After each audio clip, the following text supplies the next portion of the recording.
आप किसी व्यक्ति से संबंध बनाते हैं, मिलते हैं और बार बार उससे मिलने की इच्छा होती है, वो केवल उसके विचार के कारण आपने देखा उसमें कि उसके अच्छे विचार हैं, इसलिए।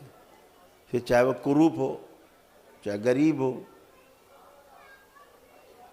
चाहे पदहीन हो, धनहीन, कुछ भी हो, कुछ ना हो उसके पास, विचार अच्छे हैं, आप दौड़ पड़ते हो उसकी ओर।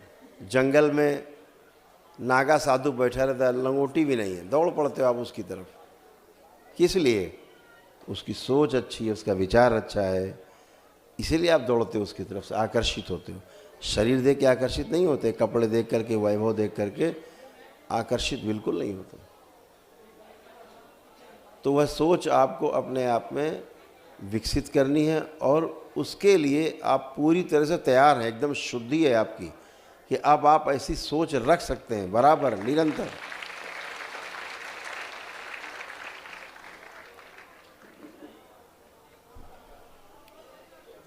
क्यों?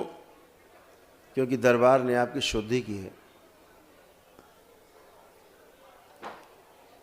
कभी दरबार में आप रोते तड़पते कष्टों से भरे हुए आए थे, आज वो दिन है जब खुशहाली है और खुशी से भरे हुए हैं।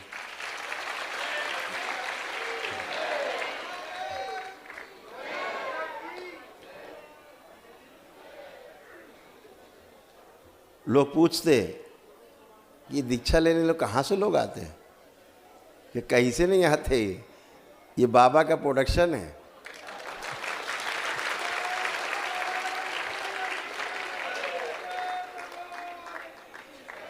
ये बाहर से नहीं आए हैं, अंदर से ही आए हैं, दरबार के ही हैं। अब आगे बढ़ने की इच्छा है, जो दरबार से पाया है उसको फैलाने की इच्छा इनके अंदर है, इसलिए आए हैं। सत्य के दर्शन हो गए, सत्य समझ लिया है कि कितना पावन है, जो असत्य में बदल नहीं सकता। सूरज कभी चंद्रमा नहीं बन सकता और चंद्रमा कभी सूरज नहीं बन सकता। सत्य के दर्शन हो गए, अब कुछ नहीं हो सकता, अब कोई नहीं आपको बहका सकता। पक्का पता हो गया है कि सत्य क्या है।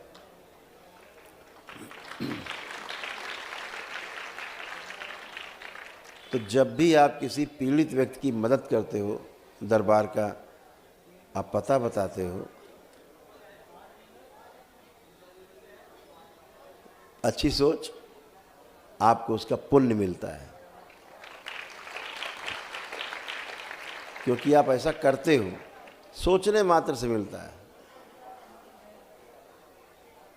करने से और ज़्यादा गहरा होता है।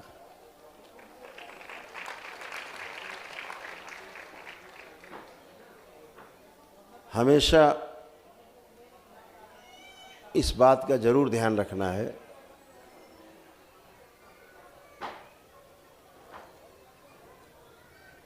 कि जब शक्ति हाथ में आती है तो थोड़ा आदमी बहकता है, स्वाभाविक है, ये मानवीय अवगुण है। ये सटीक समय है अपने आप की परीक्षा का।